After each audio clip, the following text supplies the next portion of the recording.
sepse njerëzit fatkeqësisht, domethënë edhe sidomos këtu ku jetojmë, kanë një nocion komplet negativ mbi të mirën. Ta bëj mirë se do të gjesh keq, ndërsa Zoti thotë jo, nuk është ashtu. Pra bën mirë gjën mirë. Bën mirë gjën mirë, thotë Zoti. Nuk e humb Zoti të mirën. Edhe nëse ty njerëzit nuk ta kthejnë të mirën më të mirë, është një Zot lart që ty do ta kthej të mirën më të mirë. Do ta kompensojë Zoti ty të mirën tënde. Kjo normalisht nënkupton edhe raportet e njeriut me Zotin, po edhe raportet se si Zoti do ta shpërblej njeriu. Raportet e njeriut me Zotin me kuptimin Zoti ne vetëm mirë na ka bërë. Pra me kuptimin na solli në këtë botë, dhe këtë botë të bërit përshtatshme për të jetuar ne. Na dha shpirtin, na krijoi, na ka sjell një jetë, na ka bërë Zoti aq shumë të mira.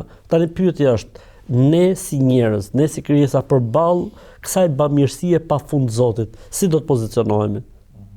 A do të jemi ne ndaj Zotit mirënjohës dhe do të kthejmë Zotit mirën më të mirë, megjithse e mira jonë nuk arrin tek Zoti. Pra me kuptimin nuk është se bëjmë nder Zotit, nuk është se ne me të mirën tonë fitoj Zoti diçka.